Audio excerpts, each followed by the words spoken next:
La isla de las palabras, con Miki Blanco.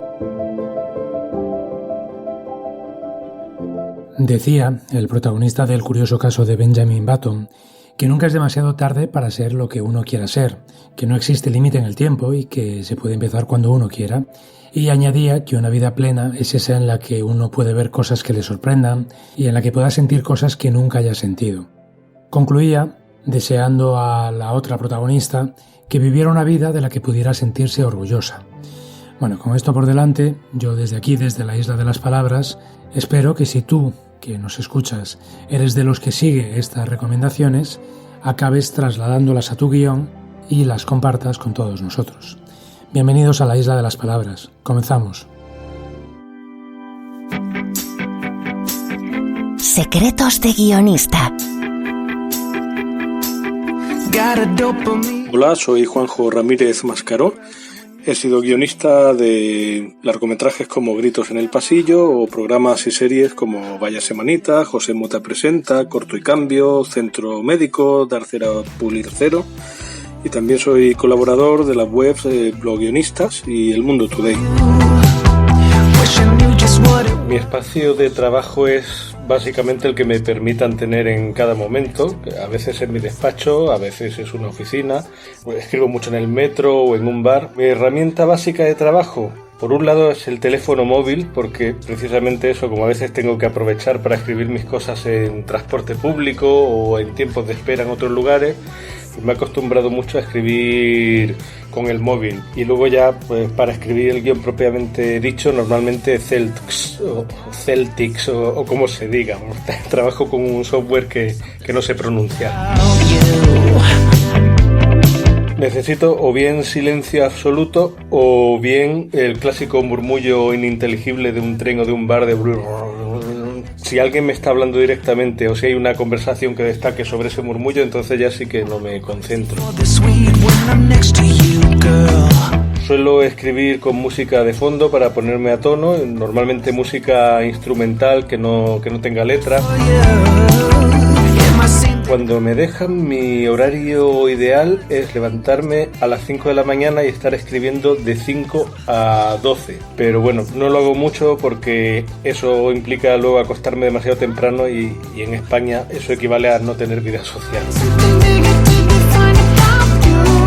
Si escribo para otros me adapto a lo que sea. Si escribo para mí, lo habitual es que no planifique demasiado el argumento porque me gusta sorprenderme con los personajes y con la propia historia.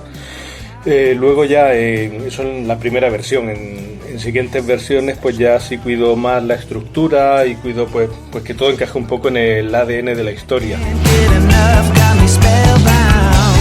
Suele haber algo de mí en todos los personajes, pero ninguno soy yo del todo. No me gusta ser autobiográfico. Soy más de romperme en añicos, ¿no? Como un calidoscopio, y que cada personaje pues tenga algo de mí sin ser yo.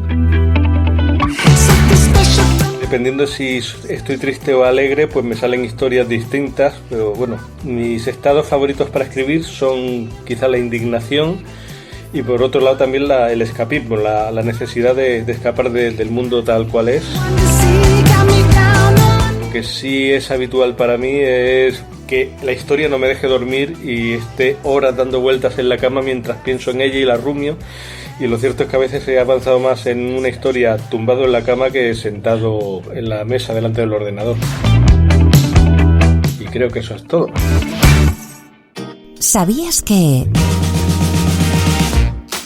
los guiones de los Goonies se reescribían durante el rodaje? Tanto que a menudo los actores los recibían poco antes de salir al set. Algunos conocieron detalles de la trama al ver la película en su montaje final.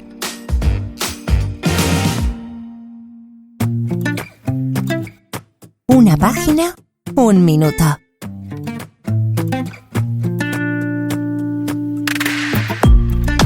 Bueno, pues vamos ya con nuestra sección de Una página, un minuto, ese tiempo que dedicamos todas las semanas a resolver las dudas de guión que nos hacéis llegar a través del correo electrónico, de las redes sociales del programa. Y lo hacemos, como siempre, con nuestros amigos del sindicato ALMA, y precisamente hoy está con nosotros Josep Gatell, que es miembro de la junta directiva de este sindicato Josep es guionista y en cine ha escrito películas como Es por tu bien u Operación Camarón, y en televisión, bueno, ha estado en series como Cuerpo de élite o programas como En el aire. Josep también ha sido profesor en el máster de guión de la Universidad de Navarra. Hola Josep, ¿qué tal? ¿Cómo estás? Hola, ¿qué tal? Muy bien, muchas gracias. Encantados de que estés con nosotros. Por cierto, que sé que ahora mismo estás con la postproducción de la segunda temporada de la serie El vecino. ¿Qué tal? ¿Cómo va la cosa? Pues bien, muy bien, gracias también. Estoy de productor ejecutivo y de showrunner junto con Teresa de Rosendo en la segunda temporada de esta serie del vecino para Netflix, y ahora mismo, sí, bueno, pues hemos terminado el rodaje, que ha sido un rodaje bastante especial porque ha sido, bueno, pues durante la pandemia y con muchos condicionantes y tal, pero lo hemos superado con éxito, diría yo. Y ahora estamos, pues nada, en la parte de postproducción, más o menos a mitad de camino, y la verdad es que contentos con lo que vamos viendo, así que muy bien, aprendiendo mucho y disfrutando mucho el proceso. ¿Habéis tenido que modificar mucho la escritura de cara a rodar en estas condiciones? No, o sea, afortunadamente no. Lo que sí que hemos tenido que hacer es adaptar un poco el plan de rodaje a la situación que teníamos. Entonces hemos empezado rodando primero todos los interiores y hemos dejado los exteriores para el final por ir retrasándolo y porque tampoco sabíamos cómo iba a ser la situación pues conforme fuera avanzando la pandemia. Y esto sí que ha modificado un poco la forma de rodar, porque al final, en lugar de ir cerrando capítulos, pues los hemos tenido todos abiertos, ¿no? O sea, la temporada. Y bueno, pues esto ha dificultado un poco a veces algunas secuencias o temas de continuidad, pues que lo complican un poco más, pero ha sido una decisión acertada, creemos, porque hemos podido rodar en el plazo que estaba previsto. Y porque luego ahora montando y viendo los capítulos, pues eso no, evidentemente no se nota, ¿no? O sea que bueno, fue un plan de rodaje un poco atípico y un poco especial, pero ha funcionado y estamos muy contentos. Bueno, pues que haya toda la suerte del mundo para en cuanto estrenéis. Si te parece, vamos a empezar ya con las preguntas que nos han llegado. Hoy tenemos 4 preguntas. La primera de ellas nos lleva hasta Galicia. Nos la ha hecho Ana. Hola, ¿qué tal? Soy Ana y os escucho desde Lugo. Mira, tengo pensado iniciar mi película con un plano secuencia que dura alrededor de 5 minutos.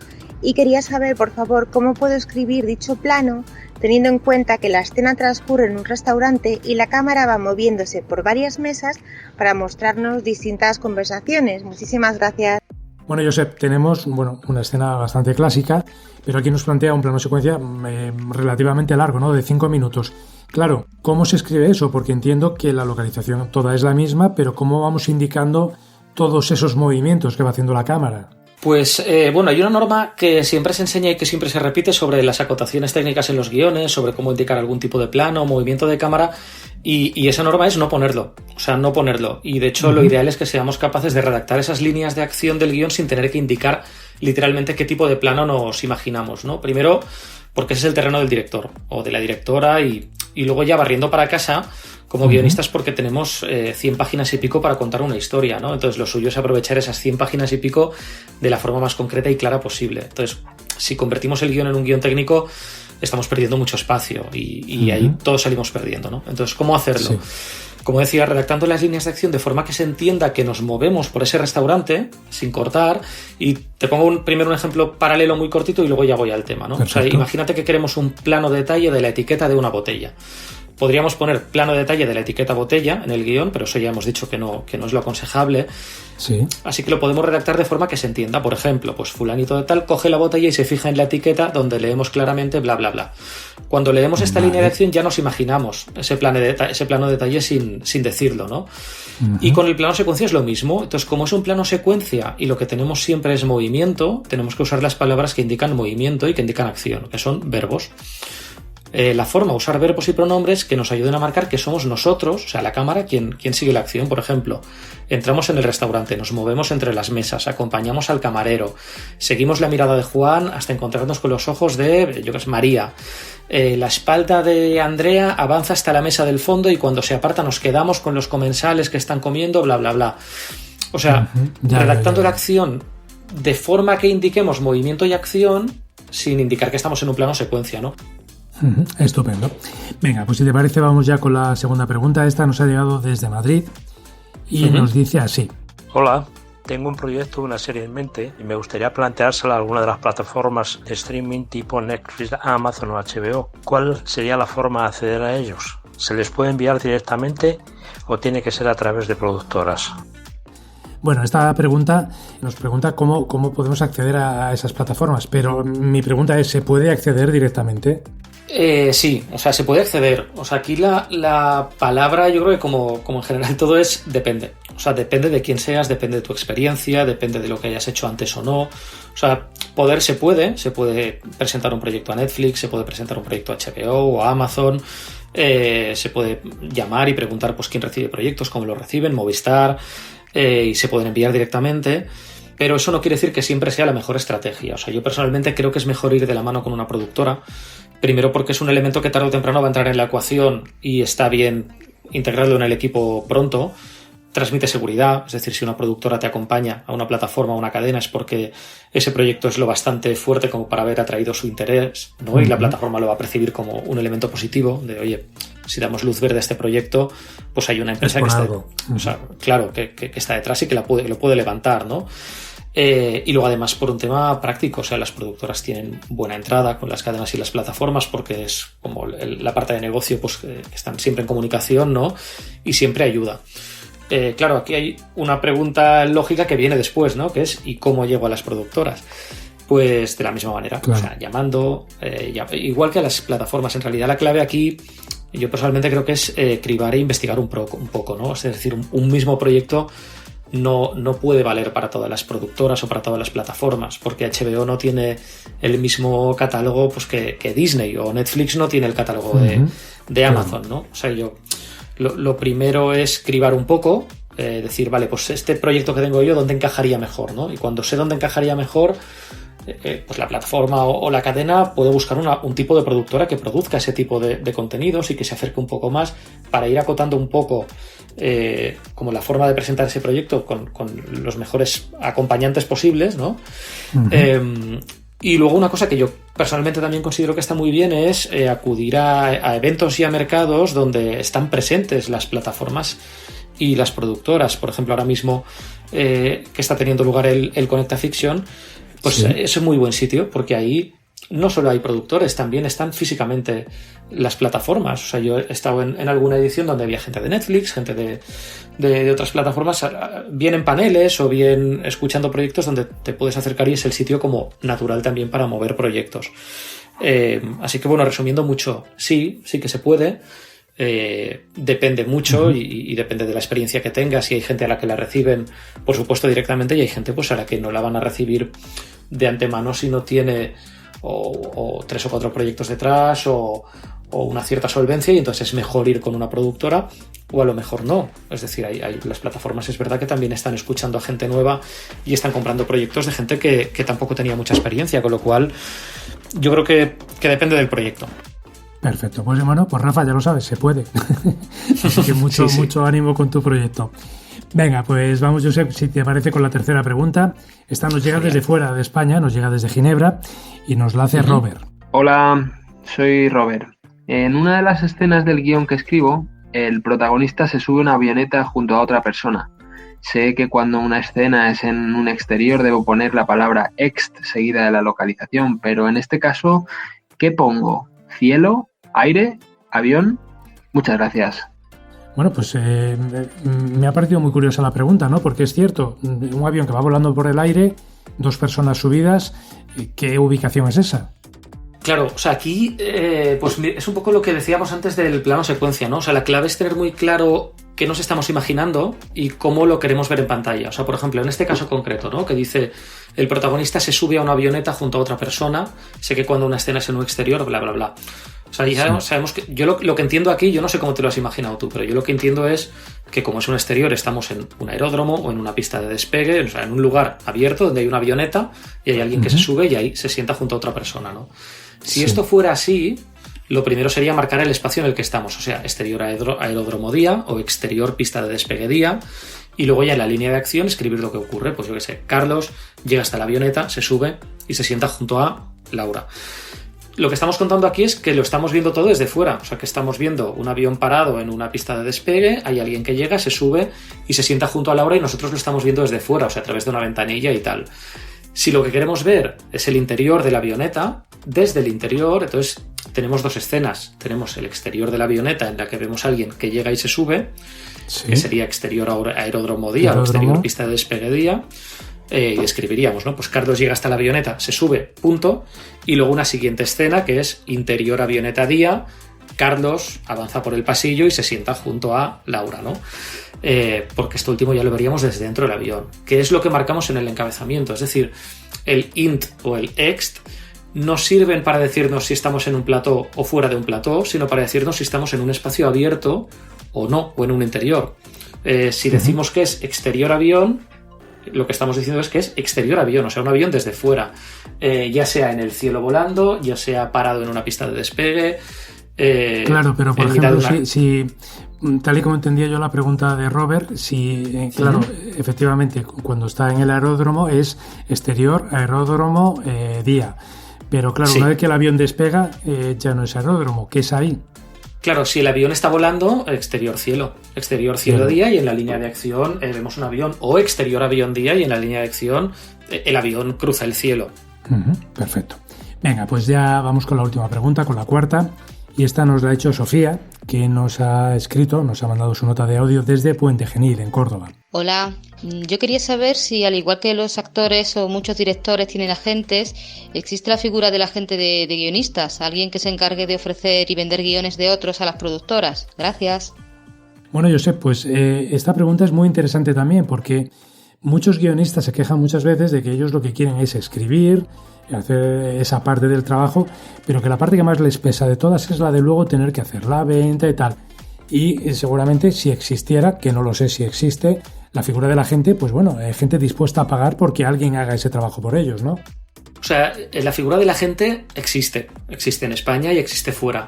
Pero aquí hay un matiz importante, es decir, un agente de guionistas lo que hace es conseguirte una reunión, pero la venta del proyecto siempre la vas a tener que hacer tú porque eres la persona que ha creado ese contenido. Es decir, hablamos, por ejemplo, del mercado por excelencia donde los agentes son un elemento clave, ¿no? Que es Estados Unidos. Allí necesitas un agente porque no solo es quien te consigue las reuniones y mueve tus guiones, sino que además es quien negocia tu contrato, y eso ahí es muy importante, ¿no?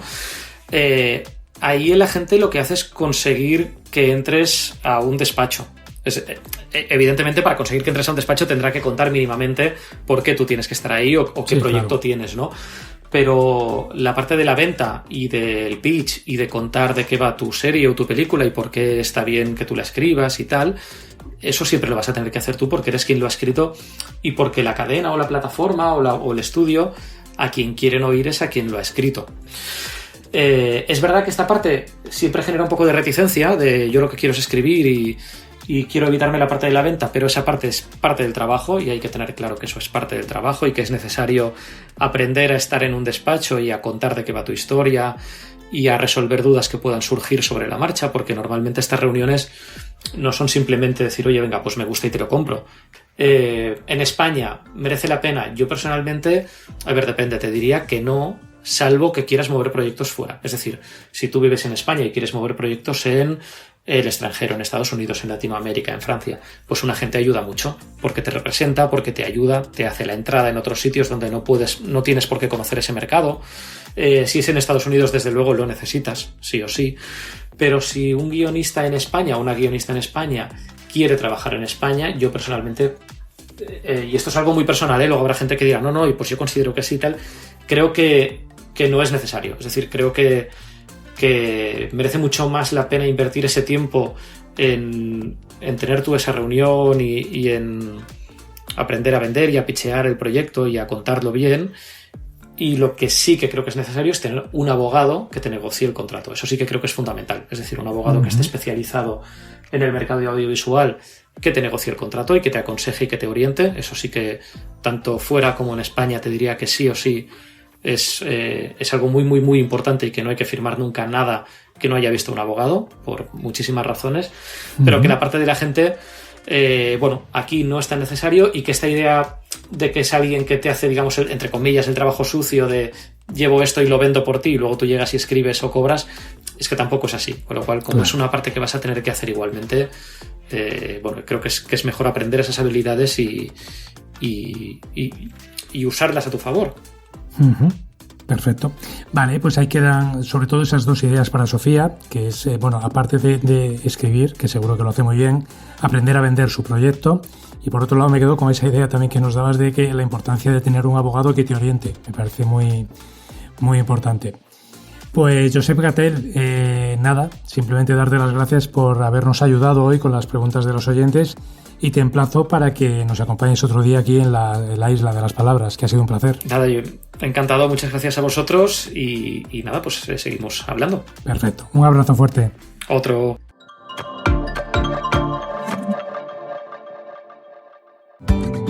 ¿Tienes dudas sobre la escritura de guiones? Envíanos una nota de audio a través de las redes sociales del programa.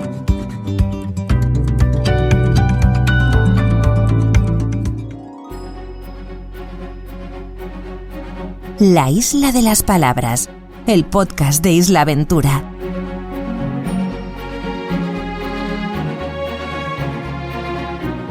Bueno, pues aquí en la Isla de las Palabras, últimamente muchos nos estáis pidiendo en las últimas semanas, a través del mail y de nuestras redes sociales, que expliquemos bien cuál es la mecánica de Isla Aventura y sobre todo cómo se puede participar. Así que nos ha parecido un momento estupendo para responder todas esas preguntas que nos habéis hecho llegar y refrescar también ideas. Y qué mejor para hacerlo que la directora del proyecto de Isla Aventura, María José Manso. Buenos días, ¿qué tal? Hola, muy buenos días, Miki, muy buenos días a todos. Bueno, tengo que decirte que efectivamente en las últimas semanas nos han llegado un montón de preguntas, con lo cual, bueno, yo había pensado que nadie mejor que tú las puede contestar. La primera, que nos han hecho de forma reiterada, es ¿por qué ese lema de una isla, un guión y un año? ¿Por qué tiene ese lema Isla Aventura? Bueno, nosotros cuando pensamos en un laboratorio extremo de guión, que así se llama Isla Aventura, la idea era que los participantes que llegaran a la isla pudieran un poco empaparse, ¿no?, de la cultura, de las historias y que lo vivieran como una gran aventura, ¿no? Isla Aventura está compuesta por 3 conceptos: una isla, que es la isla canaria de La Palma, un laboratorio, el lab, laboratorio de guiones, y una aventura, ¿no? Y bueno, de ahí nació ese concepto, Isla Aventura, que también lo he contado varias veces, que hemos tenido alguna queja, ¿no?, entre los ilustrados de literatura y los escritores, porque Isla Aventura se escribe con B, pero bueno, es una marca que hemos creado en La Palma y de la que nos sentimos muy orgullosos. Vale, sí, porque esa pregunta también nos la habían hecho, que por qué escribíamos el lab con B, viene del lab, del laboratorio. Perfecto. Así es. Vale.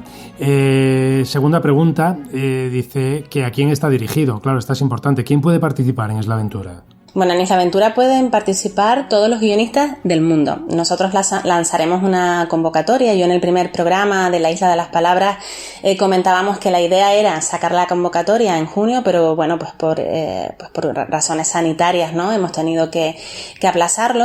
Y está, como te digo, pues dirigida a guionistas de todo el mundo, es decir, todos nos pueden enviar sus proyectos, que ya iremos publicando las bases, pero en principio es para cualquier persona que tenga ganas de vivir una gran aventura, de escribir un guión y sobre todo de conocer las historias y las localizaciones de la isla de La Palma.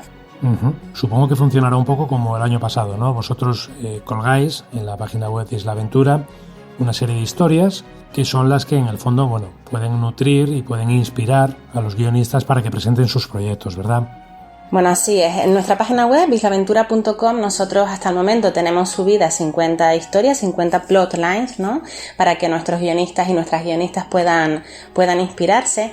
El laboratorio, como objetivo, tiene la creación de guiones de cine y de televisión basados en historias y localizaciones de la isla de La Palma, ¿no? Es decir, lo ideal es que esos guionistas se inspiren en nuestras historias y que esas historias de la isla de La Palma, que algunas son muy desconocidas, puedan llevarse luego a la gran pantalla y a la televisión.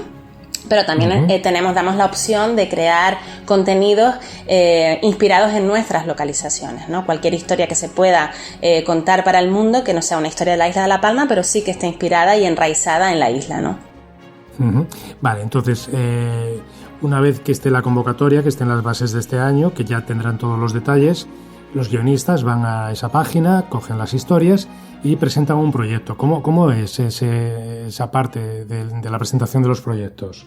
Bueno, pues todo depende de nuestros tutores, ¿no? Y nuestras tutoras. Ahora mismo estamos cerrando el cartel, que espero que les guste mucho. Ya estamos muy ilusionados. La primera edición de Isla Aventura tuvimos la suerte, ¿no? El gran lujo de contar con figuras de la talla de Javier Olivares, de Jordi Calafí, de Yolanda García Serrano y de Mercedes Afonso. Y bueno, fueron ellos mismos los que nos dieron un poco las pistas de qué es lo que debía entregar, qué trabajos se debían presentar para presentarse, ¿no? a la convocatoria.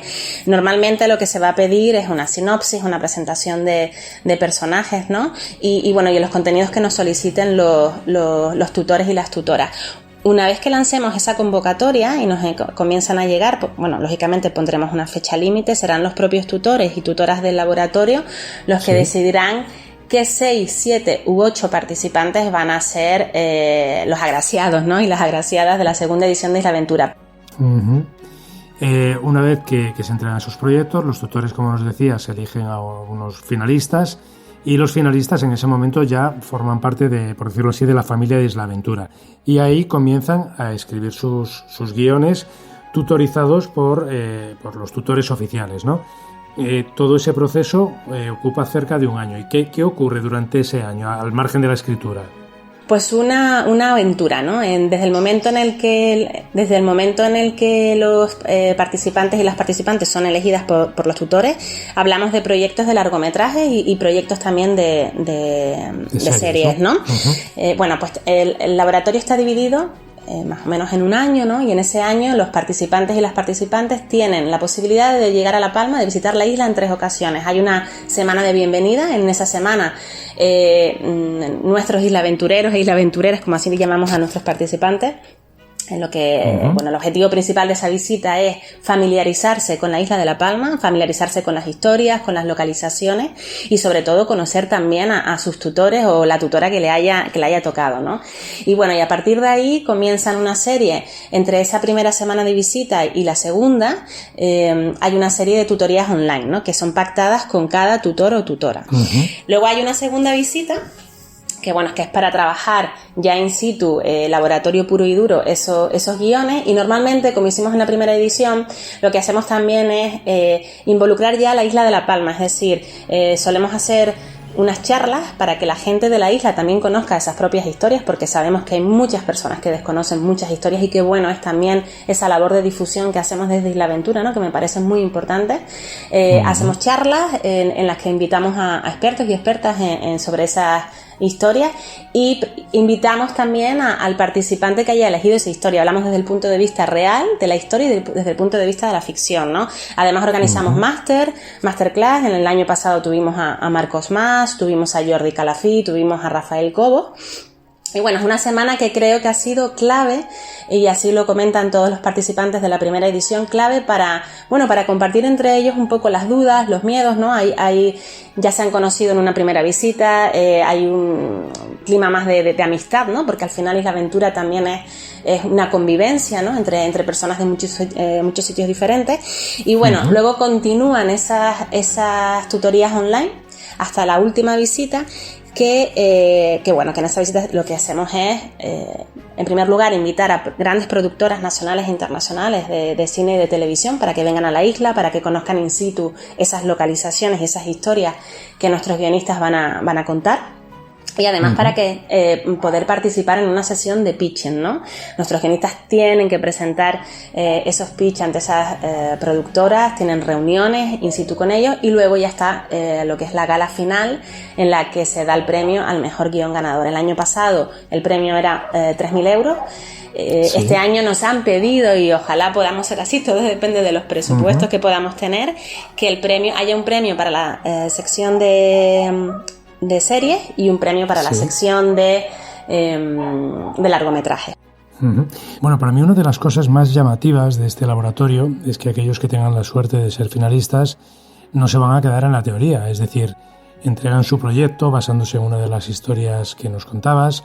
A partir de ahí son tutorizados durante todo un año y a la vez visitan la isla en varias ocasiones para poder ubicar realmente sus historias.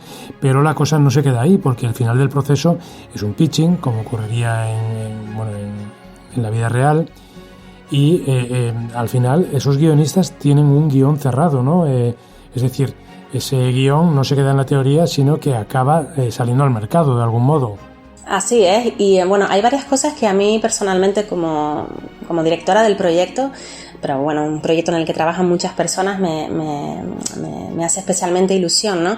Y es que normalmente otros tutores y otras tutoras de otros laboratorios a nivel nacional me comentaban al principio, es muy difícil que los guionistas terminen todos, ¿no?, sus guiones. En este caso había 7 participantes, hay 7 guiones totalmente documentados, grandes guiones, el nivel ha sido muy grande y sobre todo nos consta que hay algunos guiones que ya están en manos de productoras y presentados también a ayudas de desarrollo de guión y a producción, ¿no? Eso significa al final, aunque el objetivo a corto plazo, ¿no?, sea crear esos guiones de cine y de televisión, que ya los tenemos 7 guiones y lo que queremos es ir aumentando ese banco de guiones. La finalidad es verlos en cine, ¿no?, o en televisión. Pues qué bueno que digamos que, por ejemplo, algunos de esos guiones de la primera edición ya están en manos de esas grandes productoras y además con una voluntad grande de llevarlos al cine y a la televisión, ¿no? Bueno, María José, lo que se estará preguntando todo el mundo después de esto, y supongo que todo el mundo quiere participar, es si nos puedes adelantar algo sobre las fechas de la nueva convocatoria.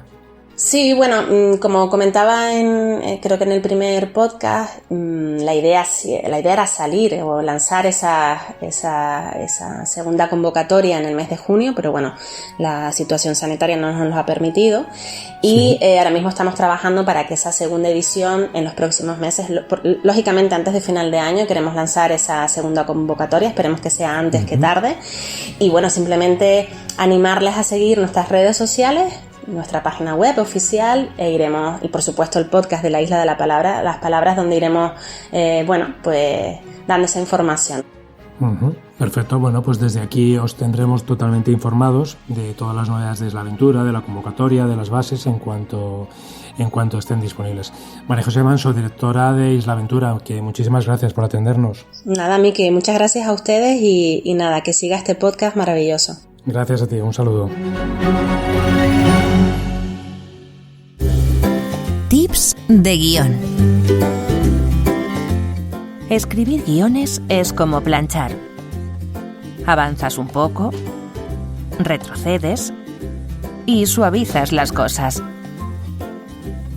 Paul Thomas Anderson.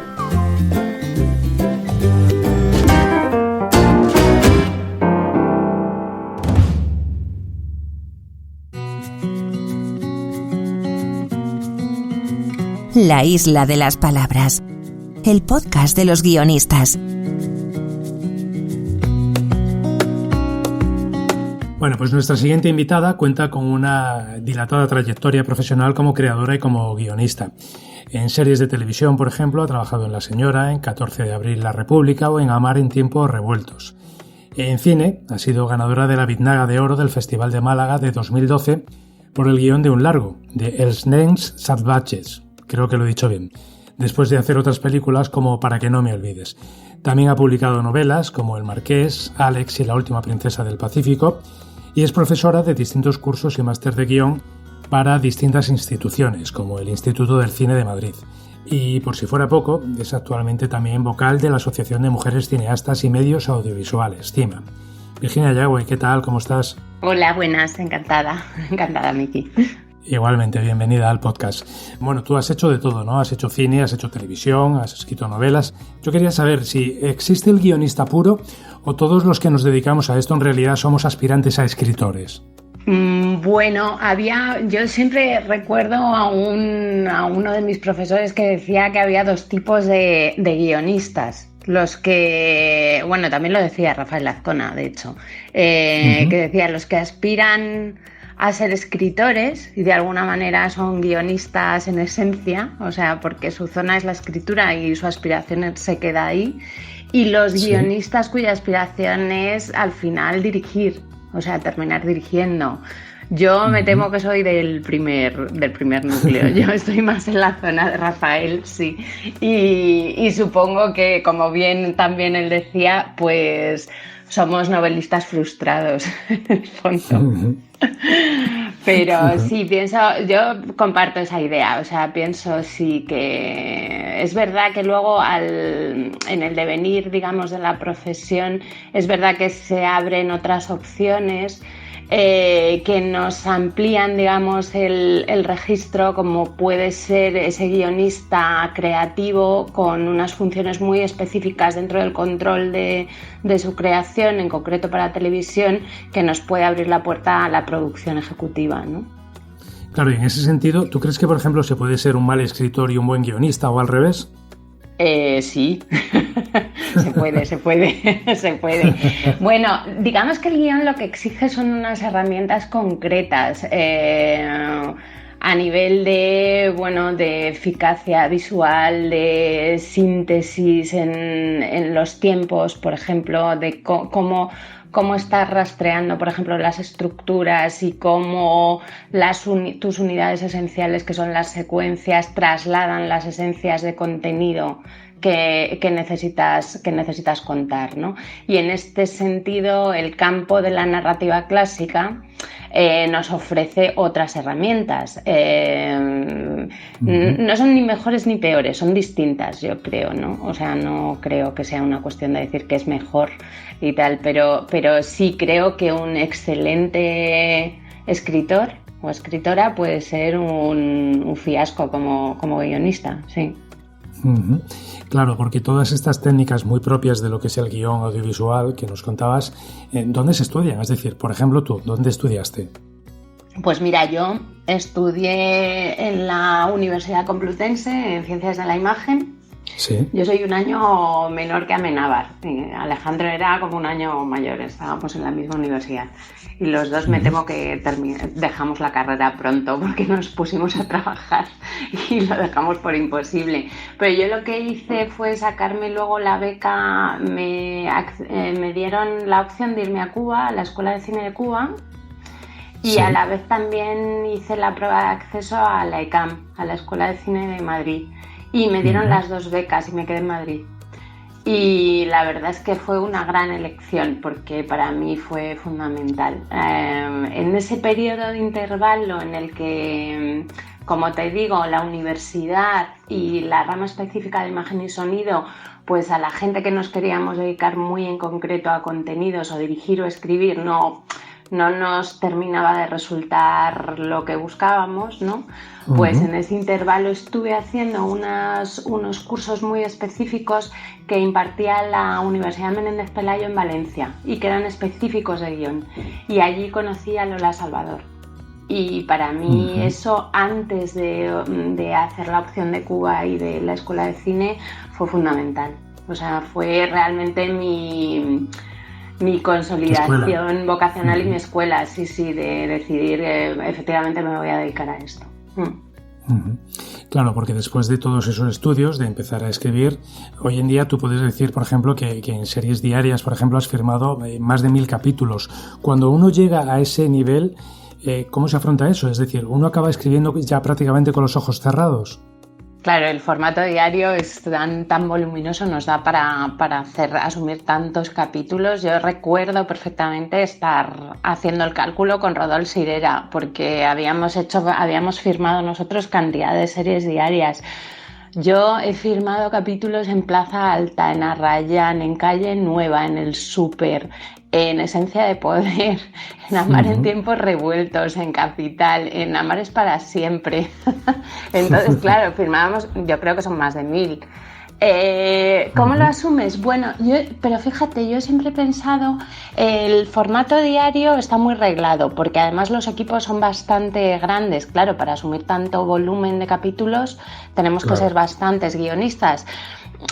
Pero es verdad que puedes pasar por distintas esferas dentro de esa cadena de producción. Es decir, puedes estar haciendo biblias, puedes diseñar la serie, puedes luego encargarte del argumento de cada bloque semanal, puedes luego dialogar. O sea, hay como distintos espacios que hacen que tampoco te acomodes, o sea, o no entres en una zona muy, muy funcionarial, digamos, entre comillas, de lo que es el guión.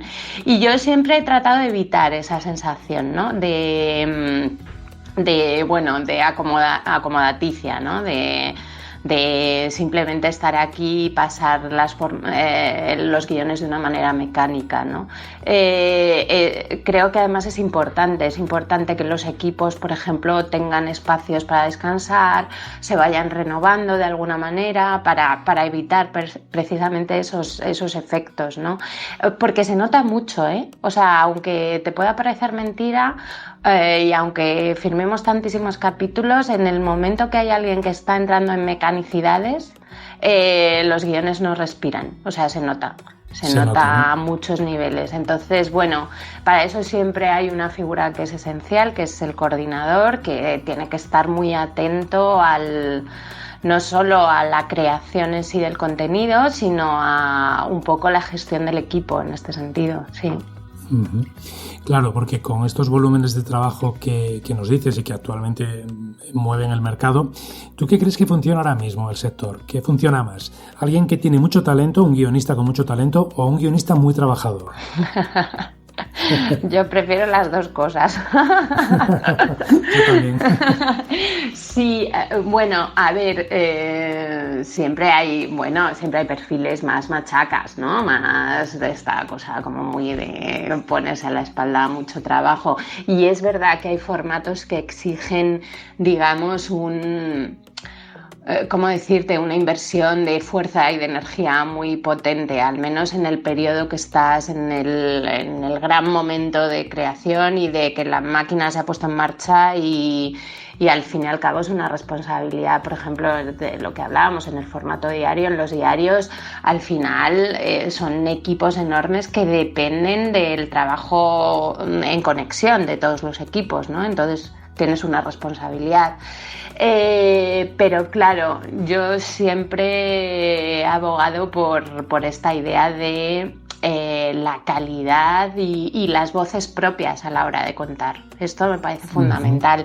Es algo que yo peleé mucho, por ejemplo, cuando escribí La Señora y distribuía los capítulos. Yo creé la serie y luego me guardaba, por contrato tenía que hacer X capítulos de la serie también para garantizar que no se diluyera ahí mi presencia, ¿no? Pero yo trabajaba con equipos de guionistas que asumían capítulos y los firmaban. Y para mí era un placer inmenso, y sigue siéndolo, encontrarme con voces propias en los capítulos, aunque sea una serie que he creado yo. O sea, independientemente de que yo arranque la serie, me encanta encontrarme con un capítulo firmado donde yo vea la voz de quien lo firma y que me impresione. O sea, esto es un placer, igual que me produce muchísimo placer, y por eso entronco con tu primera pregunta, y yo creo que soy guionista nata. Escribir una peli y de pronto encontrarme una dirección maravillosa con un guión que sé perfectamente porque lo he escrito yo, ¿no? Pero cuando te encuentras en el otro lado el trabajo finalizado y te sorprende y es mejor incluso de lo que tú pensabas, eso es una experiencia orgásmica. O sea, yo creo que eso es maravilloso, sí. Qué maravilla, qué maravilla. Decíamos también que, bueno, en todo el sector audiovisual parece, y aquí en el podcast lo comprobamos en muchas de las entrevistas que hacemos, que parece que los guionistas están cobrando cada vez más importancia, ¿no?, en el mercado. Pero ¿y las guionistas en particular? ¿También lo están haciendo? Bueno, yo creo que el guionista, es verdad, está ocupando esferas que antes no ocupaba, que tienen que ver con esto que hablamos de la nueva potencialidad de la televisión y cómo la televisión, con sus ofertas y sus contenidos, al final, sobre todo debido a las plataformas, está ofreciendo contenidos realmente autorales, o sea, de alta creación. Que antes esto, digamos, se desplazaba más hacia el cine, y ahora esto ha empezado a entrar claramente en televisión. Que en este sentido sí es verdad que los guionistas han entrado como autores, con cierta lógica por otro lado, porque si al final se coloca y se da la potestad a los creadores para lanzar los proyectos, es lógico que también se les dé el espacio para controlarlos, esos proyectos, esos contenidos, para que tengan toda la potencialidad que pueden tener y todo el sentido que deben tener, ¿no? Pero en ese sentido sí que he de decirte que creo que este recorrido efectivamente lo han hecho determinados compañeros, estupendos, todos y maravillosos, pero no encuentro yo el mismo reflejo a nivel dato en las mujeres. O sea, realmente la figura del showrunner no creo que tenga unos nombres específicos a nivel de mujeres en nuestro país. Sin embargo, sí que así haciendo memoria te salen nombres y son masculinos, son compañeros, no son compañeras. Entonces, bueno, ahí todavía hay camino por hacer, sí. Claro, ¿y por qué crees que ocurre eso? Bueno, yo este es un tema que aparte de debatirlo en la Asociación de Mujeres Cineastas, que es un tema recurrente, ¿no? Lo debatimos mucho, sobre todo en foros de análisis y de ámbitos académicos, ¿no? Entonces yo, por ejemplo, conozco mucho a Conchi Cascajosa y lo hablo mucho con ella, ¿no?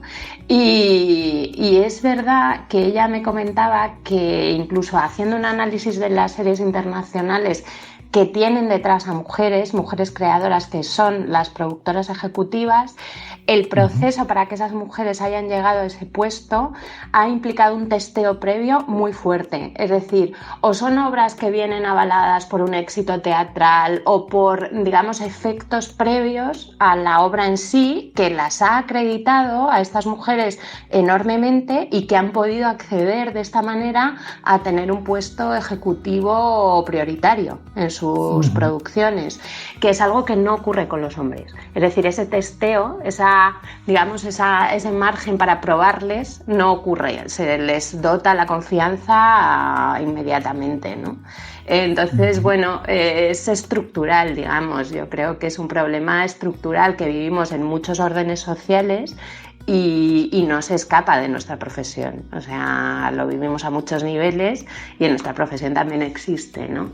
La réplica constante a esto que te digo es que todo el mundo termine diciendo, bueno, pero hay muchas mujeres en los equipos. Ya, el tema es qué puestos directivos ocupan esas mujeres y qué capacidad de decisión tienen en el fondo, ¿no? Claro. Este es el tema, claro. No es un problema de número, ¿no? Sino también de la calidad y del puesto, claro. Claro, se ha ido equilibrando, lógicamente, porque también las mujeres nos hemos incorporado masivamente, las escuelas están llenas de mujeres que vamos accediendo a la formación y luego, lógicamente, entramos en el mercado laboral. Pero sí, efectivamente yo sí, donde noto la brecha, y esto es algo que está muy, muy estudiado y muy diagnosticado, es donde se coloca la confianza, sobre todo en espacios donde hay una dotación presupuestaria importante. Este es el tema y pasa en muchísimos órdenes laborales.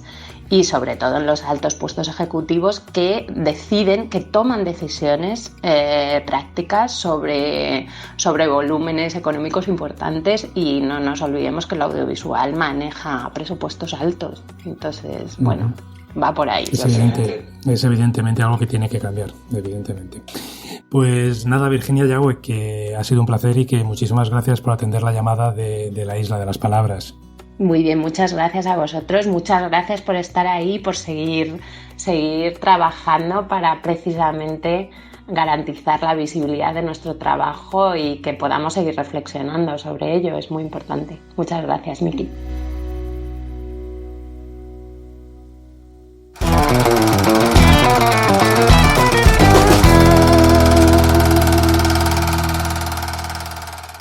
Bienvenido al Cinematón de la Isla de las Palabras.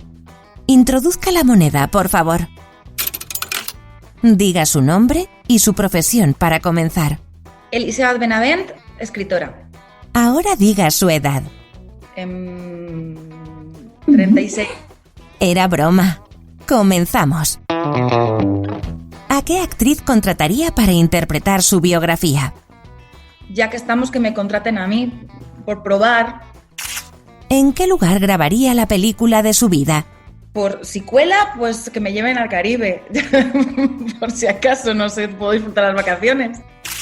¿cuál es la mejor película de la historia? Esto es muy complicado, pero yo diría que es La gata sobre el tejado de zinc. ¿Y la peor? Esto es ponerme en un compromiso, pero la otra, Missy, es muy mala, no la veáis. Nombre una serie que nadie debe perderse. Valeria. Diga ahora la que le recomendaría a su peor enemigo. No lo sé, porque cuando no me gusta una serie no le doy la oportunidad ni 3 minutos, entonces que no sabría decir. Me aburro muy fácil de las series. ¿Películas en versión original o doblada? Me gustan dobladas, además creo que tenemos unos dobladores magníficos en España, pero intento hacer el esfuerzo de verlas en versión original subtitulada. ¿Su director favorito es? Nolan, yo creo que es Christopher Nolan. Déjenos bien y cite ahora el nombre de algún guionista español. Pues voy a barrer para casa otra vez y voy a decir Marina Pérez, que está adaptando la segunda temporada de Valeria. Dígame cuál es la mejor frase de la historia del cine. No lo sé, hay tantísimas, pero me gusta mucho de La gata sobre el tejado de zinc, lo de pequeños monstruos cuellicortos. Me hace muchísima gracia. Para concluir, ¿cuál de estos 3 lugares es mundialmente conocido como la Isla Bonita? ¿La Palma? ¿Palma de Mallorca? ¿Las Palmas de Gran Canaria?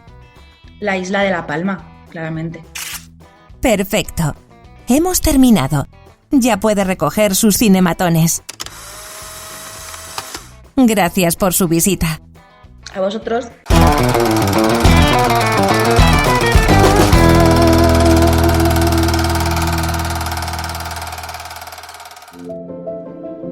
Pues esto ha sido La Isla de las Palabras. Espero que os haya gustado nuestro viaje a través del mundo del guión, aunque, si no ha sido así, recordad que en el fondo nadie es perfecto. Hasta la semana que viene.